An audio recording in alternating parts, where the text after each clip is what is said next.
Number गेटबाट निस्केपछि दायाँ बायाँ नगइकन सिधै आउनु। सिधा आएपछि त्यहाँ के आउँछ, जिएमई आउँछ, अनि क्रोकोडाइलको एउटा कपडा पसल आउँछ, त्यसपछि तोङदेमुन याकगुक आउँछ कि। अनि तोङदेमुन याकगुकबाट चाहिँ दुईटा बाटो छ, एउटा चाहिँ तल झर्ने बाटो छ सिधै, एउटा चाहिँ सानो खोलमुख सानो बाटो चाहिँ भित्र छिरेको छ हैन। अनि तोङदेमुन याकगुकलाई देब्रे हात पारेर भित्र छिर्यो भने त्यहाँ एउटा गोर्खा ग्रिल भन्ने एउटा नेपाली रेस्टुरेन्ट आउँछ। त्यसको पारिपट्टि हेर्यो भने ठुलो बोर्ड देखिन्छ कोरियन ब्युटी कोर्टको।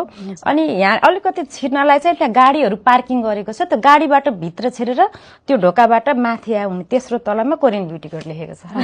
अझै धेरै दर्शकहरूलाई सजिलोको लागि निक नेपाल भनेर धेरैले चिन्नुहुन्छ, उहाँको अपोजिटमा पनि हुनुहुन्छ उहाँ है। निक नेपाल भएको पहिलो तलामा निक नेपाल ट्राभल मार्ट छ, त्यसैको 5औं तलामा हाम्रो यही बिल्डिङ हो। यही बिल्डिङ है।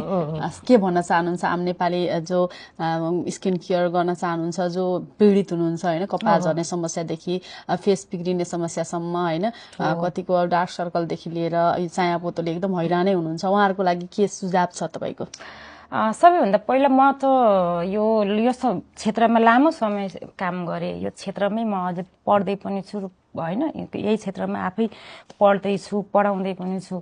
मलाई चाहिँ सबभन्दा पहिलो के लाग्छ भन्दा नि आफू सचेत हुनुपर्छ म प्रति, मेरो स्वास्थ्यप्रति, मेरो सौन्दर्यताप्रति हैन। जस्तै मलाई सेभ गर्न सक्यो भने त्यो आफै खोजिन्छ कि। जस्तै तपाईलाई चाहिँ मेरो स्किन कस्तो नराम्रो भएको छ अथवा म कस्तो हेल्दी छैन भने तपाईलाई आफ्नो समस्याको समाधान के छ खोज्दै खोज्दै खोज्दै हुनुहुन्छ, यहाँसम्म आउनुहुन्छ नि त।